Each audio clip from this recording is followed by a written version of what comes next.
E aí galera, tudo bem com vocês? Vamos a mais um episódio da série que aborda cada uma das seleções que vai disputar a Copa do Mundo. E hoje é dia da gente falar sobre a Dinamarca, tá? Que fez um excelente papel na última Eurocopa, passou a sub-ano aí nas eliminatórias também e chega muito forte para disputar essa primeira posição com a França. Antes de detalhar a seleção, eu lembro que esse vídeo é feito com patrocínio da CampoBet, que é um site de apostas que atua aqui no mercado brasileiro desde 2018, já provou que é firmeza, né? Que é confiável.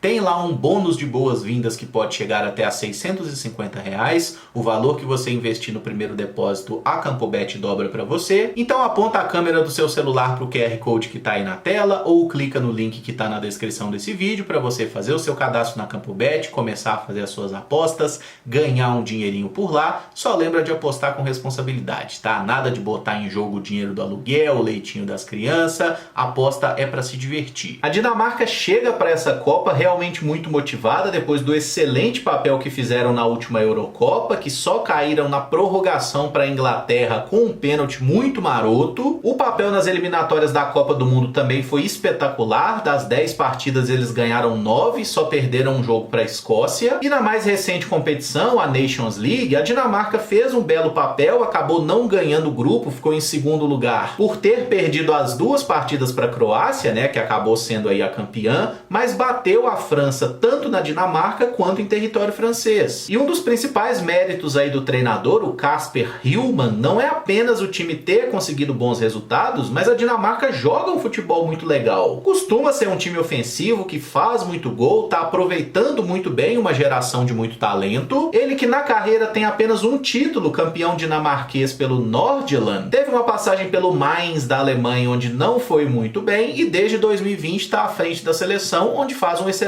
trabalho. O time base da Dinamarca na Copa deve ter esse desenho aí com 3 zagueiros, 4 aqui no meio, né, 2 alas e 2 volantes, o Eriksen como um camisa 10, mas que cai um pouquinho mais pelo lado esquerdo, até porque na ponta direita joga o Skov Olsen, e tem um atacante, aí tem várias opções para o ataque, ninguém se firmou, mas todo mundo joga um tiquinho. Mas vamos começar no gol, até porque aqui é uma unanimidade, né? Kasper Schmeichel é o dono da camisa 1, filho do lendário Peter Schmeichel, e é engraçado que o próprio Kasper já pode ser considerado meio lendário também, não apenas pelo bom serviço prestado à seleção, mas pelo fato de ter, por exemplo, sido campeão da Premier League pelo Leicester, né? Algo que é realmente espetacular. Após 11 temporadas como titular do Leicester, ele se transferiu nessa temporada, foi jogar no Nice da França, e pela seleção inglesa ele já tem 86 partidas. Kasper Schmeichel deve estar na última Copa do Mundo, já tem 35 anos. Aqui como provável trio de zaga na Copa, eu coloquei Andersen, Kjaer e Christensen, mas na Euro do ano passado, né, a ótima campanha, semifinal, não tinha o Andersen, tá? O Christensen, que atualmente joga no Barcelona,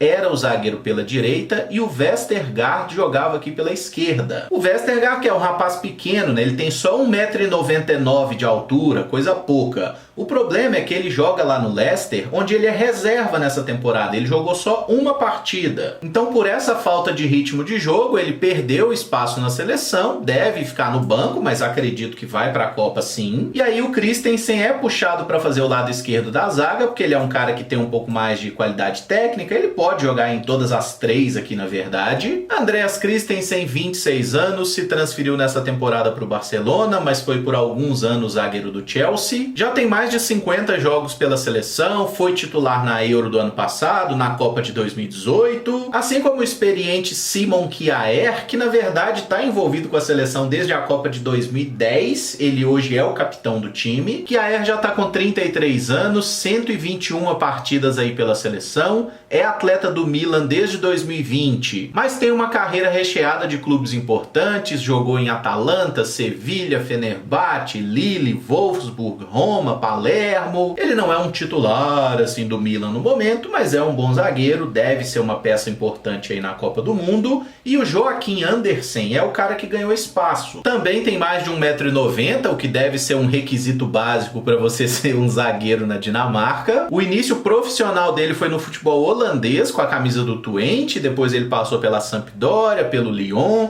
teve uma temporada no Fulham que não foi muito boa, o time foi rebaixado, mas hoje é um zagueiro importante lá no Crystal Palace, também da Inglaterra. Embora quando a Dinamarca opta por uma mudança no esquema tático, e só vou fazer essa mudança no desenho rapidamente aqui, tá? Mas na Copa deve ser 3 zagueiros. Mas até na Nations League, eventualmente, a Dinamarca jogou aqui com 2, que seriam Kjaer e Christensen. Com isso, Daniel Vaz ou outro lateral direito e o Mæhle vem jogar aqui na esquerda. Você já tem 2 volantes aqui, Højbjerg e Delaney, o Eriksen como um 10, Skov Olsen numa ponta, aí você pode botar o próprio Bright White na ponta esquerda ou um outro jogador. E aí o mais cotado para fazer esse papel é o Damsgaard, tá? Embora possa ser também o Bright White aqui pelo lado. E você abre espaço para um centroavante, pode ser o Poulsen, pode ser o Dolberg ou o Cornelius. Mas eu já vou falar dele, só queria falar sobre essa possível variação tática, que não é tão provável assim. Deve ser aqui Eriksen, Skov Olsen, aí o Vaz e o Mæhle apoiando bastante, né? Especialmente o Mæhle, que fez uma Copa do Mundo espetacular. E o Christensen aqui como um zagueiro pela direita, função que ele também exerce no seu clube. Passando então para as alas, eu estava falando dele, né? Joachim Mæhle, aqui é um A com um E colado, tá? Uma letra muito bacana. Ele tem 25 anos, é jogador da Atalanta e pode jogar tanto como um lateral pela direita quanto pela esquerda. Mas ele se destacou muito até na Euro, fazendo um papel aqui pela esquerda, porque ele é um jogador muito criativo, que apoia bem ao ataque, e o fato de ter aqui o Eriksen que vem por dentro, abre o corredor para o Mæhle jogar meio que como um ponta esquerda mesmo. É um ala que tem uma vocação ofensiva muito bem desenvolvida, chega na frente, bate de fora da área, mete gol, muito bom jogador da Atalanta. E na ala direita, o provável titular é o Daniel Vaz, que na verdade ele é meio um volante, meia de formação, só que há muito tempo joga como lateral direito. Tá com 33 anos, já encaminhando aí para a reta final de carreira, né? Voltou para casa nessa temporada, tá jogando no Brøndby, que é o clube onde ele começou, mas teve uma carreira bem legal. Eu lembro dele jogando pelo Evian lá da França, depois passou pelo Celta, algumas temporadas no Valência, passou até brevemente pelo Atlético de Madrid, e é um jogador de muita qualidade no passe, no cruzamento. A bola parada dele é muito boa também, embora o dono das bolas paradas na Dinamarca seja normalmente o Eriksen. E o Rasmus Christensen aparece como uma boa opção aqui para essa ala direita. É um jogador que tem muita força física, ele se transferiu nessa temporada para o Leeds da Inglaterra, ainda não se firmou muito bem por lá, mas na última temporada, jogando pelo Red Bull Salzburg, em 44 jogos ele meteu 10 gols e 4 assistências. É um jogador alto, chega bem na frente, teve uma passagem pelo Ajax também. A dupla de volantes aqui, ela é muito boa. Pierre-Emile Højbjerg, que é jogador do Tottenham, é um cara que faz absolutamente de tudo aqui no meio-campo. Ele marca muito bem, ótimo no desarme, tem um bom passe, não é propriamente o jogador mais criativo do mundo, mas de vez em quando tira um coelhinho da cartola. Ele que na base passou pelo Copenhague e pelo Brøndby, mas começou profissionalmente no Bayern de Munique, tá? Ele foi comprado aí muito moleque, teve empréstimos por Augsburg e Schalke 04, depois se consolidou no futebol inglês com a camisa do Southampton e desde 2020 está jogando pelo Tottenham, onde está muito bem. Inclusive o papel que ele faz no Tottenham é muito parecido com o papel na seleção, né, de ser um meio-campista central que precisa tanto marcar quanto armar o time. E o seu companheiro de volância aqui é o Thomas Delaney, que atualmente joga no Sevilha, que também é muito bom meio-campista. Eu acho o Delaney até um pouquinho mais defensivo. Ele que se destacou com a camisa do Copenhagen, foi comprado pelo Werder Bremen, jogou lá 2 temporadas, depois foi para o Borussia Dortmund, depois de 3 anos foi comprado pelo Sevilha. É um jogador muito importante, disputou a última Euro, disputou a Copa de 2018 também, já está aí com seus 31 anos e talvez faria até mais sentido eu ter colocado a dupla dessa forma, né, porque o Delaney é canhoto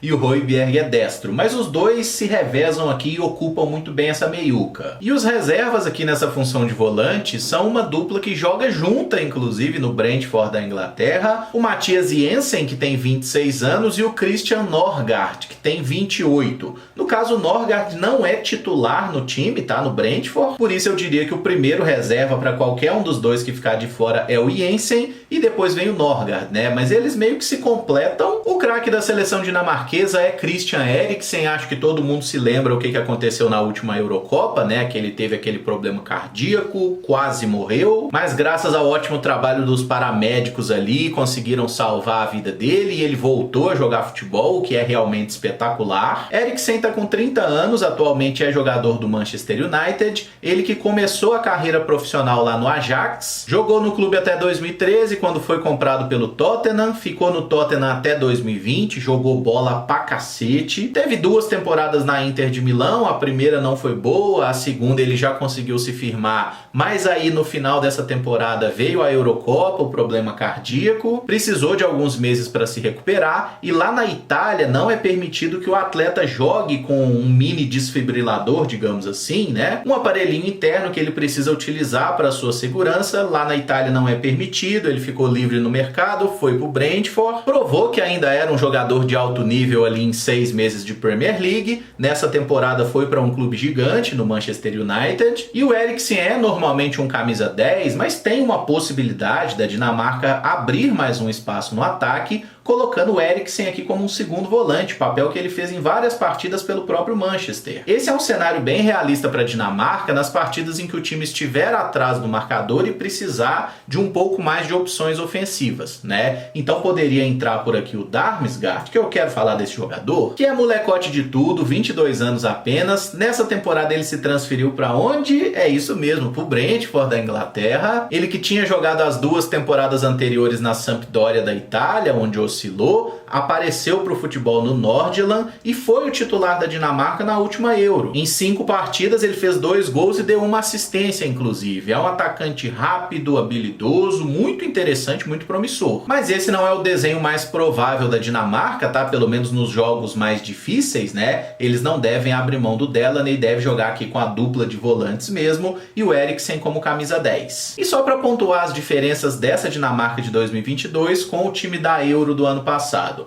Eles não tiveram o Eriksen, né, por causa do problema todo, e aí entrou o Damsgaard aqui como um ponta esquerda. Naquela ocasião, o Skov Olsen era um reserva, normalmente o Bright White fazia aqui um ponta direita, e o Yusuf Poulsen era o centroavante. E ele fez uma boa Eurocopa, marcou 2 gols em 5 partidas, tinha jogado também a Copa de 2018, em 3 partidas fez um gol, e recentemente o Poulsen perdeu um pouco de espaço na seleção, tá? Mas acredito que ele vai estar entre os 26 da lista, ele é um bom jogador, e quem fez o caminho oposto e ganhou muito espaço na seleção até na Nations League foi o Skov Olsen, que é um canhoto, tem 22 anos, aparece com o próprio Damsgaard aqui como grandes referências para o futuro da seleção. Atualmente ele está jogando no Clube Brugge da Bélgica, em 18 partidas tem 8 gols marcados e 3 assistências. Passou pelo futebol italiano no Bolonha. Martin Bright White, 31 anos, é um atacante de mais mobilidade, ele não é propriamente um centroavante, esteve na Copa de 2018, esteve na Euro do ano passado, passou pelo Toulouse da França, pelo Middlesbrough da Inglaterra, pelo Leganés, ninguém entendeu nada quando ele foi contratado pelo Barcelona, e nessa temporada ele se transferiu de clube na Catalunha, tá? Ele deixou o Barça, foi jogar no Espanyol, na temporada tem 7 partidas, 3 gols e 1 assistência, então tá conseguindo jogar bem. Deixa eu tirar o Damsgaard aqui, porque ele não é o provável titular, voltar com o Eriksen, e aqui para essa função do 9, além do Poulsen que eu já citei, a Dinamarca tem o Kasper Dolberg, que quando apareceu lá no Ajax eu falei, meu Deus do céu, esse cara vai ser um fenômeno. Eu achei que ele seria o que é o Haaland nesse momento, porque a primeira temporada dele no Ajax, ele meteu 23 gols em 48 partidas, né, que é um número muito bom para um moleque que naquela época não tinha 20 anos. Mas daí pra frente o nosso querido Dolberg teve dificuldades para se firmar, tá? Ele jogou mais 2 temporadas no Ajax, sem brilhar, se transferiu pro Nice da França, onde também nunca conseguiu ser aquele goleador todo que se esperava, né? Tanto que em todos os anos posteriores ele nunca conseguiu chegar aos 20 gols que ele marcou na sua primeira temporada. Sempre ficou ali 9 gols, 12 gols, as últimas temporadas 6 gols, 7 gols pelo Nice. E nessa temporada 22-23 ele está jogando no Sevilha, emprestado pelo clube francês, em 7 partidas não fez nenhum gol. Pela seleção, são 11 gols marcados em 37 aparições. E eu coloquei aqui o simpático Andreas Cornelius, que é um centroavante muito alto, mais de 1,90 m, fortíssimo na bola aérea. É um cara que quando apareceu no Copenhague, lá em 2012 e 2013, metendo 20 gols numa temporada, a galera já se empolgou, tanto que ele foi comprado pelo Cardiff, não arrumou nada. Tá longe de ser brilhante tecnicamente, mas é aquela alternativa de desespero que provavelmente estará na Copa, né? Apertou, tá precisando de um gol, bota esse maluco na área, chuvera e vamos ver o que que dá. Acho que desde aquela geração da década de 90, a Dinamarca não tinha uma seleção muito forte e realmente chega para essa Copa não como uma favorita, mas como um dos times que jogam o melhor futebol, digamos assim, numa segunda prateleira, né? O que a gente já viu, por exemplo, na Bélgica, hoje a Dinamarca tem mostrado mais. Eu espero que a Dinamarca realmente se classifique sem dificuldades. A questão é realmente saber quem vai passar em primeiro, né? Se a Dinamarca consegue mais uma vez ganhar da seleção francesa ou não, mas passar de fase é obrigação. Se gostou do vídeo, não esquece de deixar o like, se inscrever no canal caso ainda não seja inscrito, usar os comentários para deixar as suas opiniões sobre esse time dinamarquês que, com o perdão do trocadilho, mostrou que tem muito coração, né? E chega muito forte aí para a disputa dessa Copa do Mundo. Vamos ver se a Dinamáquina se prova mais uma vez. Muito obrigado por acompanhar, um abraço e até o próximo vídeo. Valeu!